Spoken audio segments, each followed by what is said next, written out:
Okay, so picture this. It's 1980. A group of missionaries, spread out across the globe for 5 years, are finally gathered together to hear from their leader, Reverend Sun Myung Moon. And what they heard was this incredibly raw, really challenging, and visionary blueprint for a global movement. Today we're going to break down that bold and honestly pretty tough vision he laid out in that historic speech. Wow. I mean, the speech kicks off with this line. It just makes the central theme crystal clear right from the get-go. He wasn't there to celebrate their successes or pop any champagne. Nope, he was there to lead a deep dive into the absolute hardest parts of what his followers had been through. All right, so here's how we're going to tackle this. We've broken the whole speech down into 6 main ideas to really get a grip on it. We'll start with the 5-year reckoning, then dig into this idea of an expertise in suffering. Look at what he called the impossible unity challenge, then a whole new missionary model, the future they were supposed to be building, and we'll wrap it up with his final command. So let's really set the scene here. It's 1980. These missionaries were sent all over the world back in 1975, and this is the very first time they're all in the same room again. Just imagine what that atmosphere must have felt like. You've got the joy of seeing old friends, for sure, but also the immense weight of everything they had shouldered out there. 5 years. I mean, think about that for a second. That's half a decade working in a foreign country, a lot of the time all alone, facing just unbelievable challenges. This wasn't just some casual reunion, you know? This was a really critical moment to take stock of everything they'd survived. But here's where it gets really interesting. He didn't ask for the highlight reel. He wasn't like, tell me all your success stories. Instead, he made this very specific, kind of unusual request. He wanted detailed reports on their suffering. He wanted to hear about the persecution, the tears, even the times they literally had to run for their lives. And he was super specific about it. It wasn't just, tell me your problems. No, he gave them a 5-point checklist. They had to talk about the culture clash and language barriers, any spiritual things they experienced, the sheer effort it took to pray for just one person, and then this last one, their realization that they were meant to be like a nation's forefather, a spiritual ancestor for a new way of life there. It was a very methodical way to document the whole ordeal. And this brings us right to the core of the struggle, what he himself called a virtually impossible task. See, he'd sent these missionaries out in teams. You'd often have a German, an American, and a Japanese person all working together. And their job was to unite and save a nation. I mean, talk about a recipe for conflict, right? The speech just dives straight into that raw, intense friction. And he did not pull any punches. He got up there and used these really blunt, you could even say stereotypical, descriptions to make his point.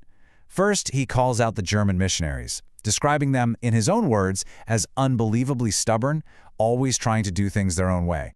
Then he turns his attention to the Americans. He says, sure, on the outside they might be all smiles and how are you, but he suggests that inside people feel they're proud and arrogant, that they think they're the first citizens of the world.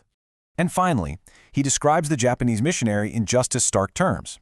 Now, what's so important here, the reason he's using this almost offensive language is that he was actually validating the very real frustrations they were all feeling. He was saying, I see you. I get what you're going through with each other. So you've got this impossible mess, this massive cultural clash. What's the answer? You might think it's some complex formula, but no. It was shockingly simple. The one secret, he told them, was to serve each other. That's it. That was the only way to get past these huge cultural divides. And this simple idea, service, it wasn't just a band-aid for team squabbles. It was the absolute bedrock of a whole new way of thinking about missionary work, one that was designed to be the complete opposite of what had come before in the colonial era. Yeah, and you can see the contrast laid out so clearly here. On one side, you've got that old model he was talking about. Missionaries coming in, acting superior, and basically building a white culture bubble around themselves. And on the other side, the model he was demanding. A model that says, no, you must embrace the differences and integrate every culture. And here's the big takeaway, right? All this struggle, all this internal fighting, it wasn't just about them becoming better people. It was the engine for building something massive, an entirely new kind of global civilization that could actually harmonize all the world's cultures. He used this really cool analogy to explain it. First, he talks about the sparrow, which stays put all year long. And from the sparrow's point of view, there's this ecstatic joy in living through the winter that a bird that just flies south would never get. But then you've got the swallow, and it's looking back at the sparrow like, are you kidding?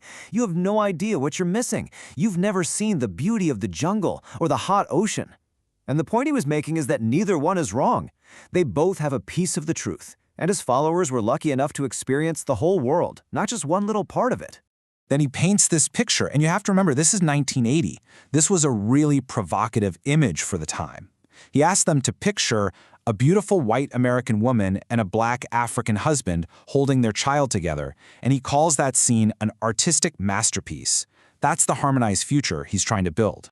And to take this idea of global balance even further, he lays out this kind of prophecy, a cycle of civilizations. He says, look, right now white culture is dominant, but a new civilization led by what he called yellow culture is coming, and after that, black culture will have its turn, and so on.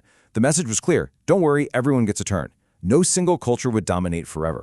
So, okay, that's the big picture vision, but what about the nuts and bolts? What was the practical long-term goal? Well, it was for his missionaries to become so fluent, so deeply ingrained in the local language, that they could be his personal interpreters.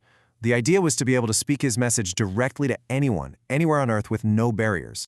So all of this massive, world-changing vision, it all comes full circle, right back to the very first thing he said, that core principle, suffering. And this might be the most intense command in the whole speech. He's not just telling them to put up with hardship, he is telling them to actively go looking for it, to see a place of suffering and say, that's mine, to see a place where sacrifice is needed and volunteer. He's basically saying that running towards the fire is the only real path to getting divine protection and love. And then, his very final words to them, a simple, direct command, echoing that famous biblical charge to Joshua as he was about to lead his people into a new and dangerous land. Be bold and strong. So when you put it all together, what do you have? You've got this incredible strategy for turning personal hardship into a kind of expertise, for using service to glue together a divided team, and it's all aimed at this grand vision of a totally new, integrated world. And it leaves us with this huge question, really. What is the alchemy? What's the magic formula that turns something so personal and painful as individual suffering into the fuel for a global movement?